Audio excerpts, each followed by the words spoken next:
योना की यह कहानी ईश्वर की दया का एक हृदयस्पर्शी दृष्टांत है, जो इस विषय पर जोर देता है कि गैर यहूदी भी ईश्वर की वाणी सुन सकते हैं और उन्हें भी ईश्वर क्षमा करना चाहते हैं।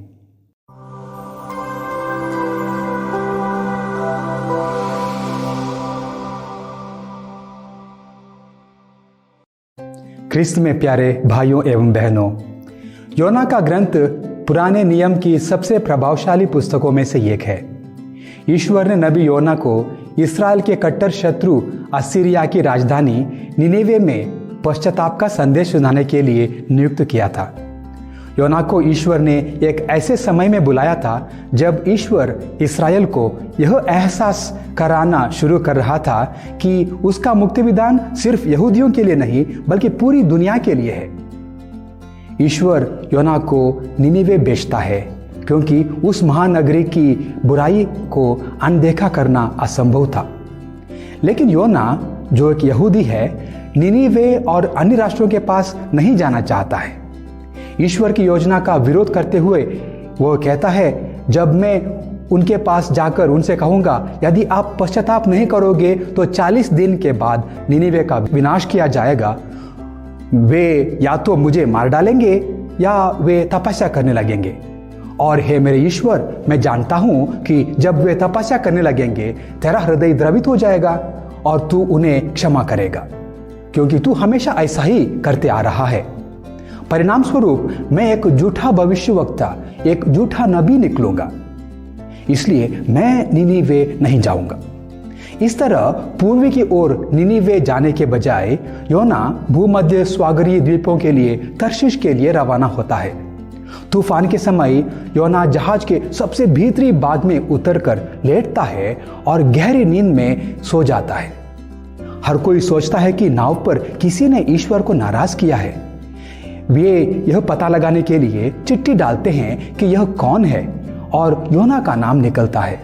तब योना कहता है, हाँ यह मैं हूं, मुझे उठाकर समुद्र में फेंक दो। वहां निराशा की खाई में से योना अपने प्रभु से एक सुंदर प्रार्थना करता है। मैंने अपने संकट में प्रभु की दुहाई दी और उसने मेरी प्रार्थना स्वीकार कर ली। मैंने अधोलोक में से तुझे पुकारा और तूने मेरी सुनी। जब मैं निराश में डूबा जा रहा था तो मैंने प्रभु को याद किया और मेरी प्रार्थना तेरे पवित्र मंदिर तक पहुंची। ईश्वर द्वारा चमत्कारिक ढंग से मरने से बचाए जाने के पश्चात योना प्रभु की आज्ञानुसार सीधे निनेवे जाता है और निनेवे के लोगों को पश्चाताप का संदेश सुनाता है। लोग ईश्वर की बात पर विश्वास करते हैं।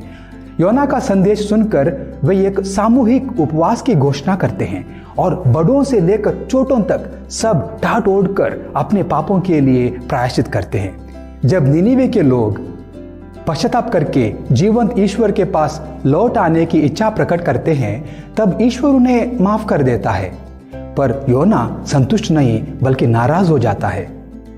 योना को यह सीख मिलती है कि मुक्तिदाता ईश्वर का प्रेम केवल इस्राएल तक ही सीमित नहीं है, यहाँ तक कि इस्राएल से नफरत करने वाले भयानक निनेवे के लोग भी ईश्वर की कृपा पात्र बन सकते हैं। ईश्वर अपना करुणामय प्रेम उन सभी राष्ट्रों पर बरसाना चाहता है जो उसकी वाणी सुनकर अपना हृदय कठोर करने के बदले पश्चाताप का उचित फल उत्पन्न करने के लिए तत्पर रहते हैं। योना को यह सत्य ज्ञात होता है कि ईश्वर की इच्छा यह है कि सभी मनुष्य मुक्ति प्राप्त करें और सत्य को जाने। योना कयामत के नबी की भूमिका निभाते निभाते थक जाता है। अनुकंपा तथा सत्य प्रतिज्ञता का धनी, देर से क्रोध करने वाला तथा हजारों पीढ़ियों तक अपनी कृपा बनाए रखने वाला, बुराई अपराध पाप क्षमा करने वाले ईश्वर से योना क्रोधित हो जाता है। अब वह रेगिस्तान की ओर जाता है और वहां पूर्वी सूर्य के नीचे सो जाता है। तब करुणामयी तथा दयालु ईश्वर एक लता लगाता है ताकि उस लता की छाया योना के सिर पर पड़े, उसे आराम मिले। योना के लिए यह एक अप्रत्याशित आशीर्वाद है।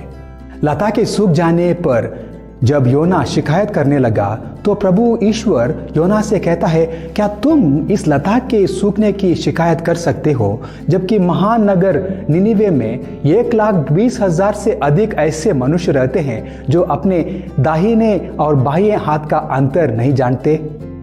तो प्यारे भाइयों एवं बहनों, योना की यह कहानी ईश्वर की दया का एक हृदयस्पर्शी दृष्टांत है, जो इस विषय पर जोर देता है कि गैर यहूदी भी ईश्वर की वाणी सुन सकते हैं और उन्हें भी ईश्वर क्षमा करना चाहते हैं। प्रभु यीशु अपने सुसमाचार की शुरुआत पश्चाताप शब्द से शुरू करते हैं।